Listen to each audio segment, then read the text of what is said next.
Sumqayıt Dövlət Dram Teatrında məhkəmə qərarlarının icra olunmaması nəticəsində yaranan məsuliyyət tədbirləri mövzusunda maarifləndirici dəyirmi masa keçirilib. Əvvəlcə Ulu Öndər Heydər Əliyevin və vətən uğrunda canlarından keçmiş şəhidlərin əziz xatirəsi bir dəqiqəlik sükutla yad edilib. Azərbaycan Respublikasının dövlət himni səsləndirilib. Sumqayıt Şəhər İcra Hakimiyyətinin təşkilatçılığı ilə keçirilən tədbirdə hüquq mühafizə orqanlarının nümayəndələri, məhkəmə və icra strukturlarının əməkdaşları, təhsil müəssisələrinin təmsilçiləri, ictimai təşkilatların rəhbərləri, media nümayəndələri və şəhər ictimaiyyətinin üzvləri iştirak edib. Tədbiri açılış nitqi ilə Sumqayıt Şəhər İcra Hakimiyyəti başçısının birinci müavini Teymur Səmədov açaraq mövzunun aktuallığından bəhs edib. O qeyd edib ki, məhkəmə qərarlarının icrası hüquqi dövlət quruculuğunun ayrılmaz tərkib hissəsidir və bu sahədə maarifləndirmə işlərinin aparılması cəmiyyət üçün mühüm əhəmiyyət daşıyır. Teymur Səmədov vurğulayıb ki, Azərbaycan Respublikasında məhkəmə hakimiyyətinin müstəqilliyi və məhkəmə qərarlarının icrasının təmin olunması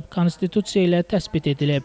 Birinci müavin bildirib ki, bu cür maarifləndirici tədbirlərin keçirilməsi vətəndaşların hüquqi biliklərinin artırılmasına, qanuna hörmət hissinin gücləndirilməsinə və hüquqi münasibətlərdə şəffaflığın təmin olunmasına xidmət edir. Daha sonra məruzə ilə Sumqayıt Şəhər İcra Hakimiyyətinin hüquq şöbəsinin müdiri Layiqə Hidayətova çıxış edib. O mövzu ilə bağlı geniş və əhatəli məruzə ilə çıxış edərək məhkəmə qərarlarının icra mexanizmləri, icra olunmaması nəticəsində yaranan hüquqi məsuliyyət tədbirləri və mövcud qanunvericilik normaları barədə ətraflı məlumat verib. Layiqə Hidayətova qeyd edib ki, Azərbaycan Respublikası Konstitusiyasına əsasən məhkəmə qərarları dövlət adından çıxarılır və onların icrası məcburidir.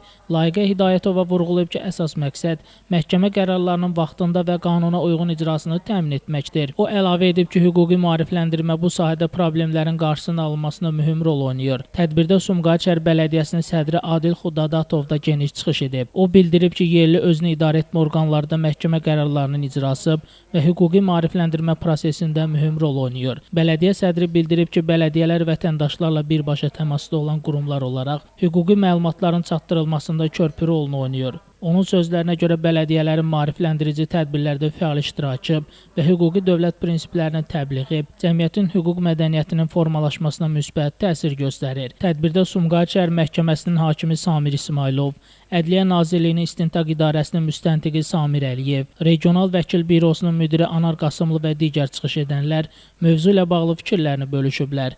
Qeyd olunub ki, məhkəmə qərarlarının qərəzli şəkildə icra edilməməsi inzibati və cinayət məsuliyyətinə səbəb ola bilər. Çıxışlarda icra sənədləri üzrə borcun ödənilməməsi zamanı tətbiq edilən qanuni mexanizmlər, könüllü icra müddətləri, eləcə də borclunun gəlirlərindən tutulmalarla bağlı qanunvericilikdə nəzərdə tutulmuş limitlər, xüsusilə gəlirlərin maksimum 70%-nə qədər tutulma qaydaları diqqətə çatdırılıb. Sonda mövzu ətrafında geniş müzakirələr aparılıb. İştirakçıları maraqlandıran suallar cavablandırılıb və tədbir yekun sözü ilə başa çatıb. Şəmistan Fikrətli, Elbrus İsmailov. Bugün informasiya proqramı üçün.